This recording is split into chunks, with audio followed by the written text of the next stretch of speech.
예, 많은 사람들은 이렇게 자랑하기를 참 좋아하죠. 그리고 이제 자랑할 것이 많으면 마음이 즐겁습니다. 그래서 뭐 오죽했으면 손주 자랑하려면 돈을 내놓고 해라. 그래도 이 자랑을 하는데 오늘 사도 바울도 자랑을 합니다.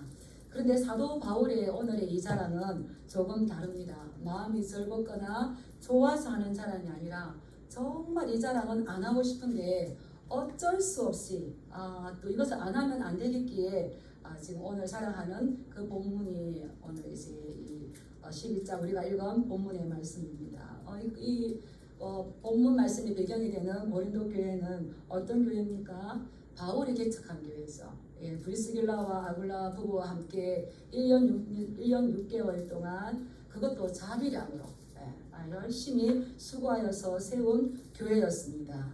그런데 이제 바울이 그 교회를 세우고 떠나오고 난 다음에 들려지는 소식이 있어요. 그 소식이 뭐냐면 그 교회에 거짓 사도들이 들어와서 교회를 은근슬쩍하게 다른 모양으로 이끌고 간다는 겁니다. 그래서 이 거짓 사도들이 이 고린도 교회에 들어와서 어떤 일들을 하는가? 먼저 이제 바울을 비방하는 거죠. 바울은 글은 잘 쓰지만 보면 몸도 왜소하고 말도 시원치 않다. 그런데 이 거짓 사도들은 아주 유창한 말로 이거 비방하는 거예요. 그리고 오죽 못났으면 사례비를 못 받겠느냐. 사례를 안 받는 건 너희들을 또 사랑하지 않기 때문이다. 그리고는 자기 자신들을 막 칭찬을 해요. 이게 10장 12절과 13절에 나오는데 이 바울을 비방할 뿐만 아니라 자기들을 과하게 칭찬하고 그리고 자기 분수의 이상을 칭찬하는 겁니다.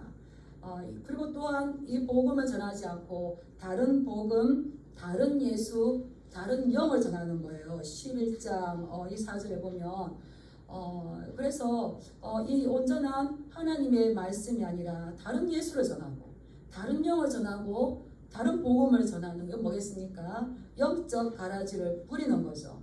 그러면서 칭찬하는데 지금 고린도 교회 성도들은 어떻다고요?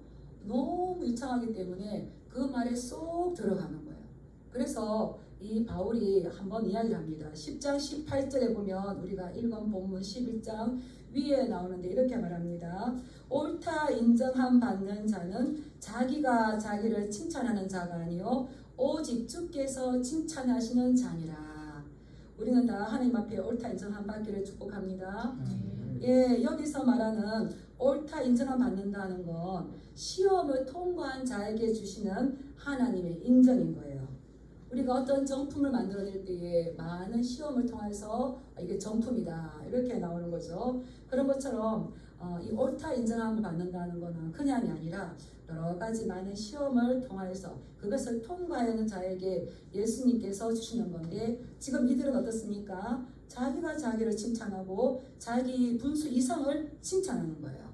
그렇기 때문에 이것은 잘못된 거다. 칭찬은 오직 주께서 칭찬하시는 자다. 이렇게 지금 말하는 거죠. 하나님 앞에 부름받은 우리 성도들은 주님의 칭찬에 많이 목말라 합니다. 안 그렇습니까? 나 주님의 기쁨 되기 원하네. 세상이 누가 안 알아주더라도 하나님 우리에게 이 마음에 이 성령의 감동과 기쁨 주면은 결코 빼앗기고 싶지 않죠. 그래서 2달란트, 5달란트 받은 자에게 그 주인이 뭐라고 칭찬합니까? 잘하였도다. 잘하였도다. 하나님 보시기에 좋았다는 거죠. 그리고 뭐라 그럽니까? 착하고 충성된 종아, 네가 적은 일에 충성하였음에 내가 많은 것으로 네게 맡기리니 내 주인의 즐거움에 참여할지어다. 그래서 이 칭찬 들으면 이제 우리가 뭐 물불 안 가리고 나가죠. 그러는데 이들은 그러하지 않았다는 겁니다. 오히려 그 꼬임에 넘어가는데 우리 11장 2절 3절에 보면 왜 바울이 자기 자신을 이렇게 하나님이 칭찬하고 하나님이 인정해야 되는데 왜 바울이 스스로 자기를 드러내어서 자기 자신을 칭찬할 수밖에 없는지 그 배경을 말하죠. 거짓을 드러내기 위해서 바울은 자기를 칭찬하는 겁니다. 2절에 보면 이렇게 말씀이 나와 있어요. 내가 하나님의 열심으로 너희를 위하여 열심을 내노니 내가 너희를 정결한 처녀로 한 남편인 그리스도께 드리려고 중매함이로다. 이 바울은 이 고린도 교회를 정결한 처녀가 한 남자에게 약혼하듯이 그렇게 하나님 앞에 중매한 중매장이에요. 중매장이가 계속 걱정하는 건 뭘까요? 이 남편과 온전하게 결혼하기까지 이 정결함을 지켜나가는 거겠죠. 그런데 그러하지 못하는 이 두려움이 있어요. 3절에 보면 뱀이 그 관계로 하와를 미혹한 것 같이 너희 마음을 미혹하여서 그리스도를 향하는 진실함과 깨끗함에서 떠나 불패할까 두려워하노라. 거짓 사도들이 고린도 교회에 들어와서 미혹한다는 거야. 마치 누구처럼? 뱀이 하와를 미혹했던 것처럼, 하와가 뱀의 미혹에 넘어가서 인류의 타락을 가져왔던 것처럼 지금 아주 엄청난 이 기로에 있어서 이 바울은 두려워하는 거예요. 이 뱀이 뭐로 하와를 미혹했습니까? 관계, 말로, 간사한 말로. 우리는 말을 잘 듣고 잘 분별할 수 있어야 될 줄 믿습니다. 그러할 때에 내가 이것을 두려워하는데 그들의 실체가 누군가 정확하게 말하고 있어요. 12절을 제가 읽겠습니다. 1장 12절. 나는 내가 해온 그대로 앞으로도 하리니 기회를 찾는 자들이 그 자랑하는 일로 우리와 같이 인정받으려는 그 기회를 끊으려 함이라. 비방했지만 나는 보수를 받지 않고 자비람을 했던 그 원칙을 그대로 행할 건데 그들은 기회를 봐서 바울과 우리가 같은 자라고 인정받기를 원하는 그들의 기회를 끊어버릴 것이다. 왜냐하면 우리 13절 보면 그런 사람들은 거짓 사도요 속이는 일꾼이니 자기를 그리스도의 사도로 가장하는 자들이니라. 이것은 이상한 일이 아니라 사탄도 자기를 광명의 천사로 가장하나니 그러므로 사탄의 일꾼들도 자기를 의의 일꾼으로 가장하는 것이 또한 대단한 일이 아니니라. 그들의 마지막은 그 행위대로 반드시 심판을 받을 것이다. 자기를 가장하는 거, 은근하게 들어온 거, 지금 미혹하는 거, 그들은 이렇게 보면 사단의 일꾼이라는 거죠. 거짓이라는 거죠. 그 다음에 의의 일꾼으로 가장하는. 사탄도 자기를 광명한 천사로 가장하듯이 가장하는데 문제는 그들은 가장하고 나올 수가 있어요. 문제는 누구라는 겁니까? 속는다는 거죠. 아무리 가장하고 와도 속지 않으면 되는데 같이 속는다는 거죠. 그래서 이제 말을 합니다. 우리가 19절 20절부터 제가 먼저 볼게요. 그래서 이제는 이 바울이 그 아비의 심정으로 고린도 교회를 단호하게 이제 꾸짖습니다. 19절 말씀을 보면은 너희는 지혜로운 자로서 어리석은 자들을 기쁘게 용납하는구나. 너희가 헬라 철학을 하고 헬라 문화를 즐기며 너무 지혜롭다고 하는 너희들인데 너희들은 지혜로우면서 어리석은 자들, 거짓 사도들을 용납하고 그들을 환대하면서 같이 바울을 비방하는 데에 같이 선다는 겁니다. 근데 그들은 누구냐? 누가 너희를 종으로 삼거나 잡아먹거나 빼앗거나 스스로 높이거나 뺨을 칠지라도 너희가 용납하는구나. 그들이 거짓이에요. 사탄의 일꾼인데 의의 일꾼으로 가장했어요. 그래서 뭐합니까? 들어와서 성도들을 종으로 삼죠. 그리고 잡아먹고 빼앗고 그 속에 자기를 높이고 뺨을 친다는 거예요. 이 종으로 삼는 건 뭐겠습니까? 이제 권력을 휘두르면서 자기가 통제를 하는 거죠. 그리고 잡아먹거나 빼앗는 거, 물질적인 것들을 자기의 이익을 위해서 이 타인의 성도들의 이런 재산을 착취하는 거예요. 그리고 자기를 높입니다. 그리고 뺨을 칩니다. 육체적인 이러한 신체적인 폭력을 가합니다. 오늘날로 말하면 많이 본 거죠. 현대의 이 사이비 기독교 이단들. 근데 이런 사람들은 어른과 아이들을 다루는데 너무 지나치게 친숙해서 잘 알아요. 어떻게 돈을 가르쳐합니까? 주의 종에게 잘해야 돼. 잘하면 복 받아. 어린 성도들만 가는 거죠. 그리고 말씀 지켜야 돼. 아마 그때는 율법을 지키지 않은 회당에서 때리는 게 있었는가 봐요. 뺨을 막 치죠. 왜 여기서 못 나옵니까? 너희가 이런 것을 들었을 때에 아니라고 생각해서 이걸 막아야지. 나와야 되는데 그걸 못해요. 왜 그렇습니까? 이미 종으로 삼아버렸거든요. 이미 통제를 받아버렸거든요. 그런데 이것을 아는 바울이 고린도 교회를 볼 때 마음이 어땠을까요? 너무 괴로웠어요. 너무 힘들었어요. 그래서 여기서 이들을 정결한 처녀로 다시 세우기 위해서 말을 하는 겁니다. 우리 16절 말씀 한번 읽어보겠습니다. 시작. 내가 다시 말하노니 누구든지 나를 어리석은 자로 여기지 말라. 만일 그러하더라도 내가 조금 자랑할 수 있도록 어리석은 자로 받으라. 내가 다시 말한다는 거예요. 내가 어리석은 것처럼 너희들에게 말할 건데 1장 11장 1절에도 말했었어요. 근데 내가 다시 말하는데 내가 어리석은 거지만 너희가 나의 어리석은 것을 자랑할 수 있도록 너희가 받아줘라. 내가 지금 말하는 건 사실 하나님의 뜻이 아니라 주를 따라하는 것이 아니라 오직 어리석은 자와 같이 기탄 없이 하나님께서 시킨 것이 아니라 지금 바울이 솔직하게 자기에게 오는 마음을 가지고 이야기한다는 거예요. 그래서 기탄 없이 사실을 근거해서 솔직하게 말하는데 여러 사람이 육신을 따라 사랑하니 육신의 생각은 사망이요 영의 생각은 생명과 평안인데 육신으로 말하는 건 아무 유익이 없어요. 근데 지금 많은 사람들이 무엇을 가지고 자랑합니까? 육신을 따라 사랑하니까 나도 육신을 따라서 자랑하여서 너희들을 영의 생각으로 끌어올리고자 하는 이 바울의 심정이 느꼈습니까? 그래서 이 바울이 이제 자랑하는 거예요. 너희들 좀 털어줘 부탁을 하고 그리고는 이제 자기의 세상적인 것들을 자랑합니다. 22절로 내려가겠습니다.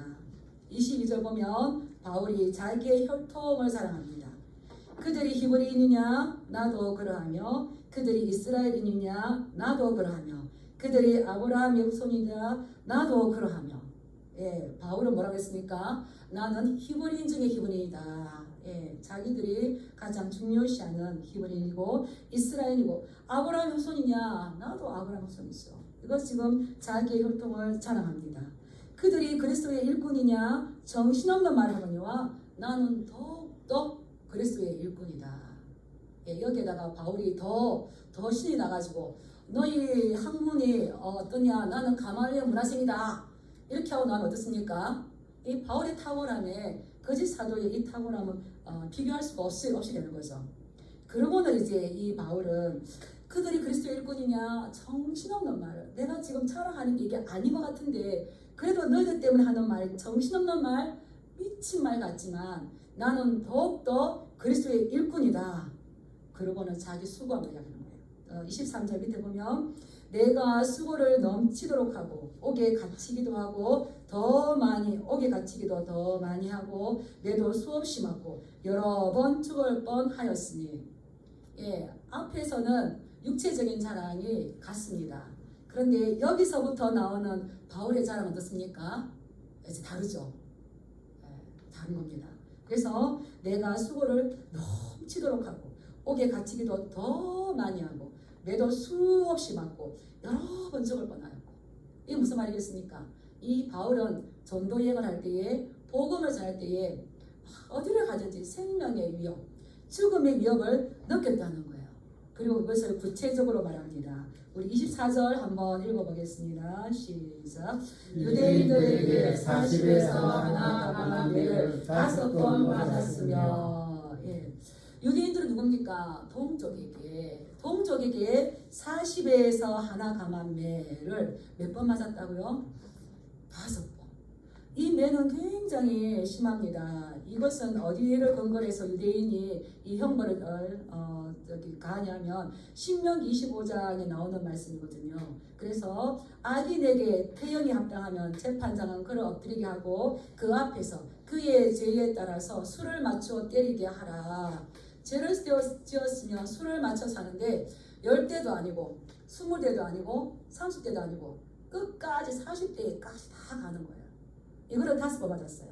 그런데 40까지 넌 때리려니와 그것은 넘기지 못할 것이다 라고 하는데 40이 넘을까봐 하나 둘 세면서 40이 넘어서 죄를 짓지 않도록 39대까지만 하는데 이 벌은 너무너무 형벌이 심해요. 그 채찍인데 채찍을 뭐로 만드냐면 아주 강한 송아지 끈으로 만듭니다. 그리고 온 힘을 다해서 가하는데 이것은 가슴과 등을 같이 때려요.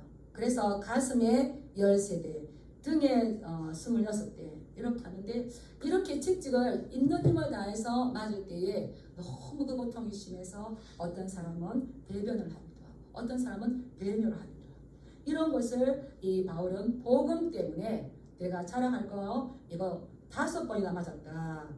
그리고 25절에는 3번 태장으로 맞고 1번 돌로 맞고 3번 파선하는데 일주야를 기품에서 지냈으며, 이 3번 태장으로 맞았다는 건 로마의 형벌인 거예요. 이 또한 40대를 맞는 거죠. 그래서 유대인, 동족인 유대인에게나 로마인에게나 이 로마인들에게 맞을 때는 공개적으로 맞아요. 예, 그리고 이거는 모욕적이기 위해서인 거죠. 사실 바울은 로마 시민권을 가졌기 때문에 이러한 형벌을 받지 않아도 됩니다. 근데 왜 자체에서 받았을까요? 내가 복음 때문에는 로마 시민의 특권을 사용하지 않겠다고 했어요. 그리고 또 정작 내가 로마 시민의 특권을 사용해서 복음을 더 전하게 될 때는 또 바울은 이 로마 시민의 특권을 사용했었습니다. 그런데 이러한 태형과 40대의 하나 감한 이매를 맞을 때에 채찍뿐만 아니라 거기에 대한 부상, 정신적인 수치감, 그 고통 말할 수가 없겠죠. 바울은 어떤 사람이었습니까? 요즘으로 말하면 엘리트 교육을 다 받은 사람입니다. 예, 학자였죠. 그런데 그 수치와 그 고통과 모욕의 현장에서 이것을 감당할 때에 어떻게 했겠습니까? 이 고린도 교회 성도들에게 바울은 이것을 말하고 싶은 거예요. 참된 사도는, 참된 제자는 이 고통이 와도 이것을 감당해낼 수 있어야 된다는 거죠. 왜 그렇습니까? 왜 이런 고통을 당합니까? 우리가 세가족반 성경 공부할 때에 나왔어요. 예수님의 제자들은 거의가 다 순교했어요. 요한만 빼놓고. 그래서 이종규 목사님이 뭐라고 썼냐면, 가짜를 위해서 누가 이렇게 목숨 걸겠습니까? 기억나십니까? 이게 이렇게 순교하고 끝까지 간다는 건 부활하신 주님이 다른 예수, 다른 복음, 다른 영에 휘말리는 게 아니라 부활하신 예수님이 참이라는 거죠. 우리는 거짓이 아니라 참을 향해 나아가는 제자의 삶을 살아가는 줄 믿습니다. 네, 그러면서 이 고린도 교회에게 그들의 말에, 그들의 미혹에 현혹되지 말 거라는 거예요. 그리고 또 뒤에 계속 나갑니다. 여러 번 여행에서 강의 위험과 강도의 위험과 동족의 위험과 이방인의 위험과 시내의 위험과 강야의 위험과 바다의 위험과 거짓 형제 중에 위험을 당하고 또 수고하여 애쓰고 여러 번 자지 못하고 줄이며 목마르며 여러 번 굶고 춥고 헐벗었노라. 이렇게 많은 고난들을 다 당하면서 그는 결코 이 복음을 허틀어지게 전하지 않았다는 겁니다. 그런데 이것은 약 몇 가지인지 제가 세다가 잊어먹었어요. 약 20몇 가지 됐었죠. 아주 많았었어요. 그런데 이렇게 많은 이 고난의 목록, 환난의 목록이 있지만 바울이 적은 게 달까요? 아니에요.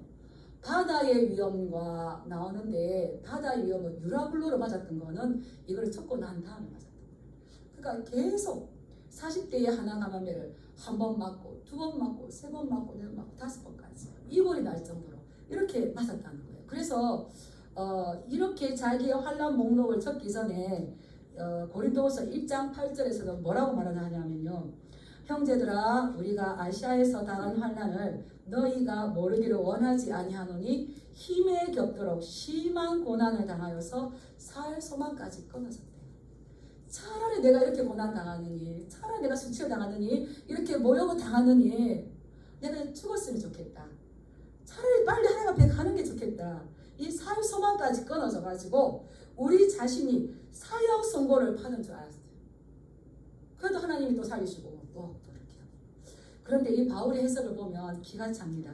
뭐라고 이렇게 해석하냐면, 우리가 이것이 사형 선고를 받은 줄 알았으나 그러나 이는 우리로 자기를 의지하지 말고 오직 죽은 자를 다시 살리시는 하나님만 의지하게 하심이라. 지금까지 어디서 말합니까? 시험에서. 그 시험에서 끝까지 이겼을 때에 옳다 인정함을 받는, 거기까지 나가는 걸 하기 때문에 이것은 이렇게 살 소망까지 끊어지고 사형 선고를 받고 여러 가지 수고와 굶고 춥고 헐벗었어요. 성인이 굶고 춥고 헐벗은 거, 성인이 매를 맞는 거 얼마나 지옥적입니까? 그런데 이렇게 하게 한 이유는 뭐라고요? 자기를 의지하지 말고 오직 죽은 자를 다시 살리시는 하나님만 바라보라. 이것이 우리의 힘인 줄 믿습니다. 예. 그러고는 이제 바울은 이보다도 더 큰 고민이 있는 것을 말씀해주고 있어요. 우리 28절 한번 읽어보겠습니다. 시작. 이 외에 이런 고상하고 아직도 날마다 내 속에 눌리는 일이 있으니 곧 모든 교회를 위하여 염려하는 것이야. 아멘. 지금 자기의 신체적인 것, 어떤 치욕적인 것, 이런 모욕적인 것, 이것은 고사하고 지금 뒤에 나오는 이 염려에 비하면 이것은 그렇게 큰 거 아니라는 거예요. 이렇게 크게 당했음에도 불구하고 이런 고사하고 이거를 제쳐두고라도 날마다 내 속에 눌리는 일이 있다. 날마다 나를 긴장하게 하고 갈등하게 하고 나를 압박하는 것이 있다. 그것은 뭐냐? 곧 모든 교회를 위하여 염려하는 것입니다. 바울은 이 염려 때문에 그가 하루라도 편하게 있을 수가 없었어요. 바울은 집도 없고 가족도 없고 그래서 뭐 죽음이나 어떤 위험이 그렇게 크지 않았어요. 내가 사나 죽으나 나는 그리스도의 것이다. 그래서 이렇게 하다가 내가 매를 맞다가 죽으면 뭡니까? 뭐 순교지. 아무리 마가는 그 전도여행 힘드니까 중간에 도망가 버렸잖아요. 그래도 내가 이렇게 가다가 강도 만나서 죽으면 그게 순교지. 영광이지. 내가 살 수만이 끊어져서 사형 선고 받아서 하나님 앞에 가면 더 기쁘지. 그렇게 해서 위로할 수 있었어요. 그런데 이 바울에게 날마다 더 큰 근심으로 눌리는 건 뭡니까? 모든 교회를 위하여서. 왜 그 염려인 거예요? 이 교회는 어떤 곳입니까? 사도행전 20장 28절에 보면 미레도에서 에베소서 장로를 불러놓고 그들에게 교회를 당부하죠. 이 교회는 하나님이 자기 피로 사신 교회라고 말씀하시는 거예요. 그리고 하나님이 그 아들 예수의 피로 세우신 이 교회를 하나님의 특별한 소유로 삼았습니다. 그렇기 때문에 바울은 하나님께서 이 교회를 통해서 하나님의 나라를 세워갈 것을 알았습니다. 그래서 바울에게도 이 교회가 그의 기쁨이었고 그의 소망이었습니다. 그래서 바울은 교회와 자기를 하나로 여겼어요. 고린도후서 7장 3절에 보면 너희가 우리 마음에 있어 함께 죽고 함께 살게 하고자 함이라. 우리 성도님들 교회를 사랑하십니까? 나는 교회 안 사랑하고 교회가 나를 사랑해줬으면 좋겠습니까? 하나님 우리를 교회로 부르신 줄 믿습니다. 우리 모두를 공동체로 부르셨습니다. 그래서 이 바울의 사랑을 우리 또 배워야 되죠. 너희가 우리 마음이 있기 때문에 한 지체가 내 마음이 있기 때문에 그의 기쁨이 나의 기쁨이고 그의 슬픔이 나의 슬픔이어서 함께 죽고 함께 살고자 함이라. 그 마음을 가지고 이렇게 고백하는 거죠. 29절에 보면 누가 약하면 내가 약하지 아니하더냐 누가 실족하면 내가 애타지 아니하더냐. 고린도 교회는 바울이 세운 교회라고 했습니다. 아비의 신정이 너무 강했을 겁니다. 그래서 이 고린도 교회가 유린되어지고 종이 되어지고 그들이 뺨으로 맞는 학대받았을 때에 이 바울은 너무 마음이 아팠겠죠. 자식이 아픈데 그 안 아파할 부모가 어디 있습니까? 지금 자식이 잘못된 길로 가는데 그것을 구경만 하고 있을 부모가 누가 있겠습니까? 바울은 지금 그러한 심정으로 누가 약하면 내가 약하지 아니하더냐 누가 실족하면 내가 실족하지 아니하더냐. 너희들은 이 올바른 복음을 듣고 올바른 구별하여서 올바른 길로 고난을 통하여서 더 성숙해지는 이 과정을 받지 잘못된 말들에 현혹되지 않도록 조심하라고 단호하게 지금 일러주는 거죠. 그리고 또 느닷없이 바울은 이런 이야기를 합니다. 30절에 보면 내가 부득불 자랑할진대 나의 약한 것을 자랑하리라. 답이 나왔죠. 바울은 지금 쭉 이야기하는 거 무엇을 지금 자랑하는 겁니까? 약한 걸 자랑하는 거죠. 우리는 우리의 연약함을 자랑할 수 있어야 됩니다. 우리는 사람은 참 자기의 강한 것을 많이 자랑합니다. 그런데 참 약한 것을 서로 자랑할 때에 거기에서 서로 위로를 얻기도 하고 또 힘을 얻기도 하고 그렇죠. 그리고 또 우리는 자랑할 때 누구를 자랑해야 되겠습니까? 예수님을 자랑해야 됩니다. 내가 주를 위하여서 바울이 고린도후서 12장 10절에서 내가 그리스도를 위하여서 자랑한다. 그리스도를 위하여서. 그럴 때에 우리 모두가 그리스도의 위로를 받게 되는 거고 그의 이 겸손함을 볼 수가 있는 거죠. 그래서 내가 또 하나 자랑할 건데 내가 어쩔 수 없이 자랑해야 될 게 있는데 또 자랑하면 나는 나의 약한 것을 자랑할 것이다. 그리고 내가 이 자랑하는 건 주 예수의 아버지 하나님 아버지 영원히 찬송할 하나님이 내가 거짓말하지 않는 것을 아실 것이다. 바울이 하는 말은 모두 다 사실이었습니다. 거짓말이 아니었습니다. 하나님이 바울이 거짓말하지 않는 것을 아는 증인으로 세웠습니다. 그래서 바울은 뭘 자랑합니까? 아주 자기의 수치스러운 거예요. 32절에 보면 다메섹에서 아레다 왕의 고관이 나를 잡으려고 다메섹 성을 지켰으니 이 말은 무슨 말이냐면 이제 바울이 얼마나 젊은 청년이 얼마나 혈기등등했겠습니까? 스데반을 죽이고 대제사장에게 이제 정서를 받아서 이제 멀리까지 원정까지 가서 그리스도인들을 죽이려고 가다가 다메섹에서 누구를 만났습니까? 왕이신 예수 만났어요. 자기는 그냥 예수 믿는 사람들 잡으러 가요. 근데 예수님이 뭐라고 하십니까? 사울아 사울아 네가 어찌하여 나를 핍박하느냐. 저는 이 말씀 보고 사울이 얼마나 충격받았을까 싶어요. 그냥 별 볼 일 없는 그 한 사람을 죽이고 그 한 사람을 핍박하고 그를 끌어와서 하나님 앞에 충성하고 싶었어요. 근데 예수님은 나타나셔서 뭐라 그럽니까? 예수님은 그 성도와 자기를 통일했어요. 사울아 사울아 네가 어찌하여 나를 핍박하느냐. 이 말을 들은 거죠. 그리고 아나니에게 가서 기도를 받고 그 눈에 휘늘이 벗겨지지 않았습니까? 그리고는 곧바로 어떻게 합니까? 이제 복음을 전하러 가는 거예요. 복음을 전하러 가니까 복음을 받는 사람들도 두려워하고 또 이제 이거 가서 예수 믿는 사람 잡아오라고 유대인들이 보냈는데 유대인들은 분노하고 그래서 유대인들이 이 바울이 있는 다메섹에 이제 그 길을 다스리고 있는 아레다 이 왕에게 이 바울을 좀 잡아달라고 부탁을 했어요. 그래서 그 다메섹의 모든 사람들이 이 바울을 잡으려고 성을 지켰습니다. 바울이 복음을 전할 수 있을까 없을까요? 없어요. 그래서 살기 위해서 어떻게 나옵니까? 33절에 내가 강주리를 타고 들창문으로 성벽을 내려가. 로마 시대에서는 성벽을 타고 올라가서 적의 고지를 점령해야 진정한 장군입니다. 근데 바울은 지금 의기양양했던 그 바울이 예수님을 만나고 살기 위해서 이 밤에 강줄을 타고 들창문 자그마하게 난 창문으로 강줄에 담겨서 내려오게 만드는 거예요.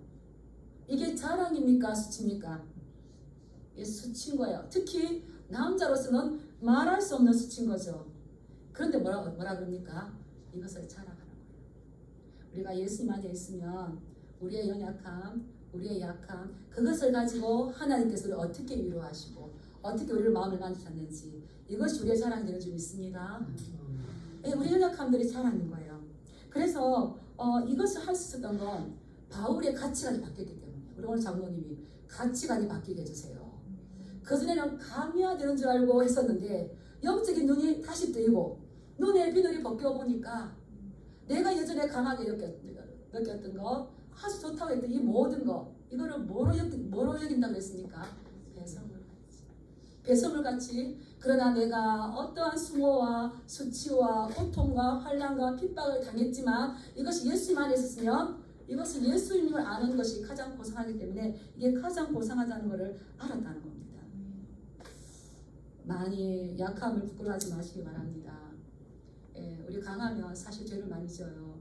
민수기 10장에 보면 모세에게 하나님이 반석에게 명하여서 물을 내라고 해라 이랬는데 이 모세가 화가 나가지고 반석을 쳤어요. 그럼 물은 나왔어요. 많은 사람들이 그리고 짐승들이 그 물을 마셨습니다. 이런 좋게 끝나는 것 같았습니다.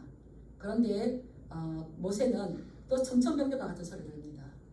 네가 모든 사람 앞에서 나의 거룩함을 나타내지 아니하였으므로 가나안 땅에 그들과 함께 들어가지 못할 거라 했어요. 구약학자 이 바울이 이 말씀을 모를까요?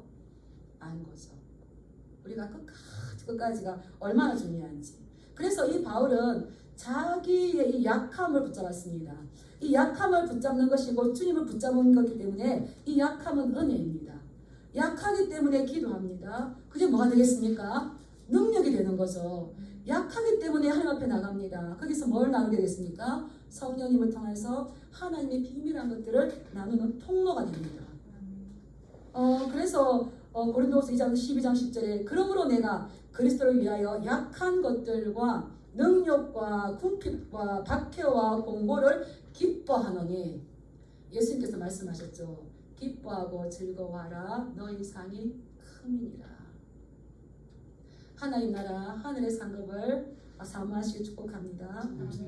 그래서 나는 내가 이 약한 것을 자랑하는데 왜냐하면 내가 약한 그때에 곧 강합니다. 우리가 약해서 주님 앞에 기도하고 이 약해서 주님의 은혜를 구하고 하나님 위로를 구할 때에 결코 약함은 약함으로 끝나지 않습니다. 그것은 누구의 강함이 되는 겁니까? 하나님의 강함이 되는 거죠. 그래서 이 바울은 이런 모든 것들을 두고 고린도 교회들에게 올바른 신앙이란 뭔지, 올바른 믿음이란 뭔지 거짓 사도들에게 그 말이 현혹되는 것이 아니라 신앙은 고통당하고 고난당하고 너희가 고난당함으로 선을 행하는 것이 옳으니 베드로가 말했던 것처럼 이것을 두려워하지 말고 믿음 아래 굳게 서서 너희들의 약함 때문에 하나님의 능력을 사모하고 이것을 너희의 능력으로 삼고 가라고 지금 권면하고 이것을 너희의 기쁨과 자랑과 영광으로 삼으라고 지금 권면하고 있는 겁니다. 우리 로마서 8장 17절 18절 말씀 참고 말씀인데 띄워주세요. 한번 읽고 마치겠습니다. 읽어보겠습니다. 시작. 자녀이면 또한 상속자 곧 하나님의 상속자요 그리스도와 함께한 상속자니 우리가 그와 함께 영광을 받기 위하여 고난도 함께 받아야 할 것입니다. 생각하건대 현재의 고난은 장차 우리에게 나타날 영광과 비교할 수 없도다. 우리는 그냥 이렇게 저렇게 눈물을 흘려가는 그러한 종교인이 아니라 우리는 하나님 나라의 상속자입니다. 그리고 또 그 영광을 받기 위해서 우리는 예수 그리스도의 그 패턴대로 살아가는 제자인 거죠. 그러면은 예수님이 받았던 고난을 함께 받는 것은 당연한데 이걸로만 끝나는 것이 아니라 장차 우리에게 나타날 영광이 있다는 거죠. 믿으십니까? 우리 12장 4절 말씀 한번 읽어보겠습니다. 12장 4절 읽어보겠습니다. 시작. 그가 낙원으로 이끌려 가서 말로 표현할 수 없는 말을 들었으니 사람이 가히 이르지 못할 말이로다. 사실 바울이 이러한 고난과 핍박과 능력과 이 모든 것들을 감당할 수 있는 힘은 어디 있을까요? 아마 저는 하나님의 나라를 받기 때문이라 생각합니다.